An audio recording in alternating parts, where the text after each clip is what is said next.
और आइए अब रुक करते हैं सुपरफास्ट खबरों की ओर। अफगानिस्तान में 20 साल बाद फिर से तालिबान का कब्जा हो गया है। अफगानिस्तान में अब सत्ता बदलने की तैयारी शुरू हो चुकी है। अफगानिस्तान पर कब्जे के बाद तालिबान ने पहली बार प्रेस कॉन्फ्रेंस की। काबुल से तालिबान के प्रवक्ता ने प्रेस कॉन्फ्रेंस करते हुए अंतर्राष्ट्रीय समुदाय की चिंता की। पीसी के दौरान उन्होंने महिलाओं के प्रति उनका रवैया कैसा होगा, अंतर्राष्ट्रीय संस्थाओं संग उनका कैसा संबंध होगा, मीडिया के लिए उनके क्या कुछ नियम होंगे, इन मुद्दों पर बातचीत की गई। पीसी की प्रमुख बात यह रही कि तालिबान अंतर्राष्ट्रीय समुदाय से उसे मान्यता देने की मांग की जा रही है और साथ ही अफगानिस्तान में मौजूद दूतावासों को भी नुकसान नहीं पहुंचाने का वादा किया। अफगानिस्तान में तालिबान के कब्जे के बाद मंगलवार को 120 भारतीयों की वतन वापसी कराई गई। भारतीय वायुसेना का C-17 विमान सुबह काबुल से रवाना हुआ। इसमें भारतीय दूतावास के कर्मचारी, सुरक्षाकर्मी और कुछ पत्रकारों को वापस लाया गया। भारत के साथ ही 3 स्नीफर डॉग कमांडो भी लौटे। विदेश मंत्री भी हालात पर लगातार नजर बनाए हुए थे।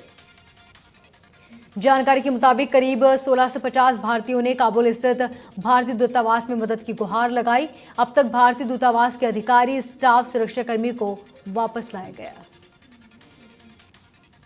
विदेश मंत्रालय द्वारा अफगानिस्तान में फंसे भारतीयों के लिए हेल्पलाइन नंबर, ईमेल आईडी जारी किए गए। इसी के बीच 1650 भारतीयों ने वतन वापसी के लिए अप्लाई किया। पीएम मोदी ने टोक्यो ओलंपिक में भाग लेने वाले भारतीय खिलाड़ियों के दल से मुलाकात की और खिलाड़ियों का अनुभव जाना। ओलंपिक खिलाड़ियों से पीएम मोदी ने मुलाकात की। अनदेखी तस्वीरें भी सामने आई। पीएम मोदी ने खिलाड़ियों से बात कर उनका हौसला बढ़ाया। पीएम मोदी ने खिलाड़ियों से उनके अनुभव के बारे में जाना, खेल से जुड़े सुझाव मांगे और कहा कि जीत को सिर पर चढ़ने न दें और हार को मन में न बसाएं।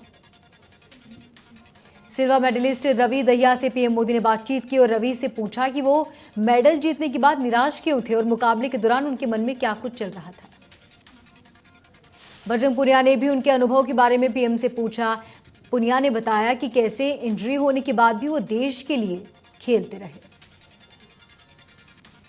विदेश मंत्री एस जयशंकर ने 4 दिन के अमेरिकी दौरे पर। इस दौरान जयशंकर 2 अहम समझौते पर हस्ताक्षर करेंगे।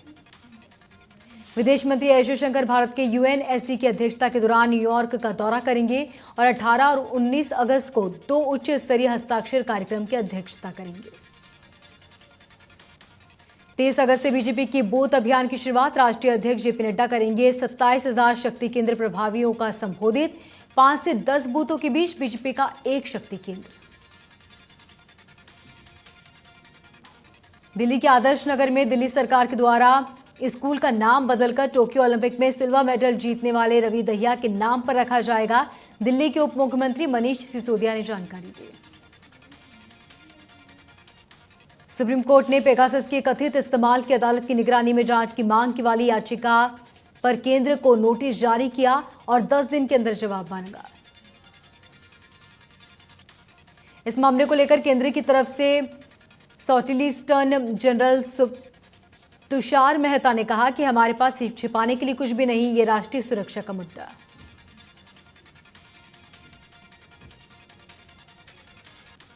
जम्मू और कश्मीर के कुलगाम में भारतीय जनता पार्टी के नेता आतंकियों ने उनकी हत्या की। बीजेपी नेता का नाम जावेद अहमद डार। जावेद कुलगांव में इलाके में बीजेपी के निर्वाचन इंचार्ज थे। बीते कुछ दिनों से लगातार बीजेपी नेताओं पर आतंकी हमला कर रहे हैं। इस साल अयोध्या में आयोजित होने वाले दीपोत्सव में राज्य सरकार 7,50,000 दिए जलाकर अपना रिकॉर्ड तोड़ेगी। पिछले साल 5,50,000 दिए जलाकर Guinness book of world record में नाम बनाया था। पर्यटन विभाग ने इसके लिए तैयारियां शुरू कर दी और इसके लिए एजेंसियों से प्रस्ताव मांगे। राज्य सरकार ने 2017 से अयोध्या में दीपोत्सव की शुरुआत की। एजेंसियों को इससे पहले 3 दिन का ट्रायल करना होगा। इससे 7,000 से ज्यादा वॉलंटियर लगाए जाएंगे। चयनित एजेंसियों को Guinness book of world record के अधिकारियों से संपर्क रहना होगा। चंडीगढ़ में ई बाइक शेयरिंग प्रोजेक्ट लॉन्च हो गया है और इससे शहर के लोगों ने ई साइकिल का इस्तेमाल किया। मैं रविकांत शर्मा ने बताया कि 3 दिन पहले ही राज्यपाल के माध्यम से हमने 4 प्रोजेक्ट लॉन्च किए थे। इसमें ई बाइक शेयरिंग प्रोजेक्ट भी था। इसमें ई साइकिल का और नॉर्मल साइकिल का भी इस्तेमाल किया। टोक्यो ओलंपिक में स्वर्ण पदक जीतने वाले नीरज चोपड़ा ने हरियाणा के सीएम मनोहर लाल खट्टर से मुलाकात की। इस दौरान खट्टर ने नीरज का फूल मालाओं से स्वागत किया।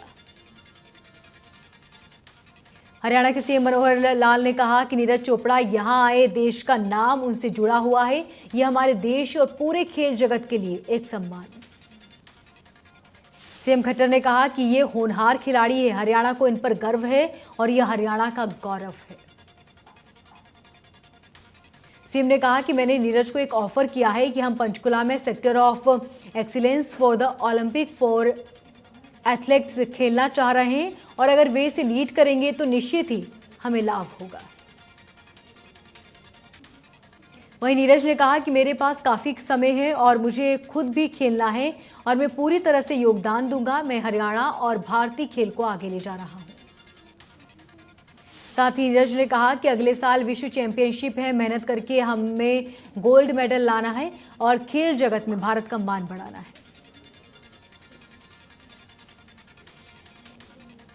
कांग्रेस सांसद शशि थरूर को सुनंदा पुष्कर मौत मामले में बड़ी राहत मिली। दिल्ली की एक अदालत ने शशि थरूर को इस मामले में आरोप मुक्त कर दिया।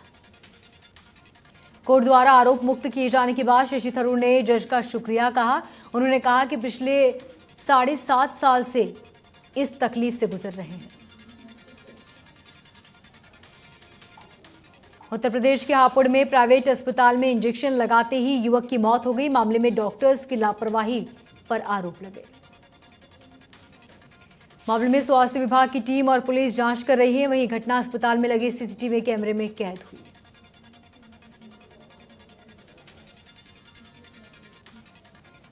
भारत में 24 घंटे में 35,000 से ज्यादा मामले सामने आए। 440 लोगों की मौत हुई। एक दिन में 37,000 से ज्यादा मरीज स्वस्थ हुए। Recovery rate 97.51%।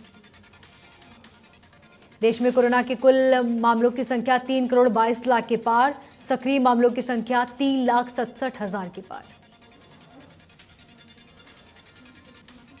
महाराष्ट्र में पिछले 24 घंटे में 4,000 से ज्यादा नए मामले सामने आए। 3,710 लोग डिस्चार्ज हुए। एक दिन में 130 लोगों की मौत। मुंबई में 24 घंटे में 190 नए कोरोना के मामले सामने आए। 3 लोगों की मौत हुई। संक्रमितों का कुल आंकड़ा 7,39,000 के पार।